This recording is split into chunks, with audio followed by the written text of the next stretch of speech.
I honor the floor of my fellow senators. Mimi ningependa kusema hivi. Implication ya kwanza, wakati ODM imetangaza kwamba 2027 itatoa presidential candidate, sisi kama opposition, sisi tuko sawa. Kwa maana tulikuwa tushajipanga, tunapeleka Raila na Ruto wote pamoja. Hatukuwa tunawategemea. Sisi tulikuwa tumejua Raila akiwa na Ruto wote tunapeleka wapi? Nyumbani. Sisi tulikuwa na namba zetu za kutackle Raila stroke nani? Ruto. Sasa saa hizi Raila anajitoa, anaenda kusimama kando. Sasa kama sisi tulikuwa na hesabu ya kupeleka wote wawili, alafu hao kila mtu aende peke yake kando kando, hao watu tunapita kwa wasubuhi kama kitu kingine, wote tutakuwa tushawapeleka nyumbani. Akitoka tu hivi safari ya Bondo na safari ya Sugoi imefanya nini? Imeanza. Kwa sababu tulikuwa tushawapangia wakiwa wote wawili na hizo namba zao, tulikuwa tayari kumenyana nao. Sasa hivi wakitengana tunapeleka hao tena nyumbani mapema. Point number 2. Kuja kwa viti za mashinani. Tulikuwa tunajua ODM venye imeungana na UDA, kuna zile area itazone. Huku inaachia ODM, huko inaachia UDA. Wakitegemea numbers za Raila na wakitegemea numbers za Ruto. Na sisi tulikuwa ready na numbers zetu za kumenyana nao paka chini wakiwa wangapi? Wawili.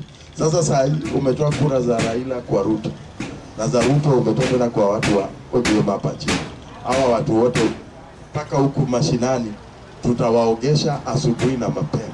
Tukianza na president nyumbani, governor ya Nairobi nyumbani, tukikuja paka hizi viti zingine za chini za MP na MCS, we are going to take them home, because kwa saa hii Ruto and Raila they depend on each other. Kila mtu akienda kivyake na sisi bado tuko venye tuko, hao watu tutamalizana nao asubuhi na waende na tufanye nini? Na tusahau hii maneno. Na as much as tunasahau hii maneno, sisi tutakuwa tunafurahia kitu moja. It has reached a time, mimi kama senator kutoka Vihiga ninaongea kama Mluya, it has reached a time we must end the election historical injustice of two communities leading these countries for over 40 something years, na sisi wengine hatujawahi ongoza. Hii ndio wakati lazima tukomeshe. When I look at President Kenyatta 15 years, Mwai Kibaki 10, inakuja ngapi? 25. Uhuru Kenyatta 10, inakuja ngapi? 35. Sasa hii bado wanachezea vice president miaka 5, imekuja ngapi? 40. Enda Moi alienda ngapi? 24. Ruto kama vice president 10, imefika ngapi? 34. Tena Ruto kama president 5, imefika ngapi? 39. Watu wenye wameongoza zaidi ya miaka 30.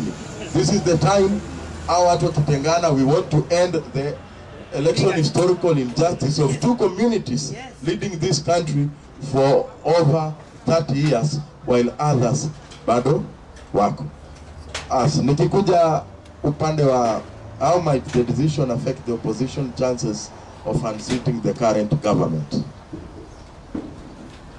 I think it doesn't affect. In fact, it gives the opposition more chances of taking the seats. Thank you, Mr. Speaker.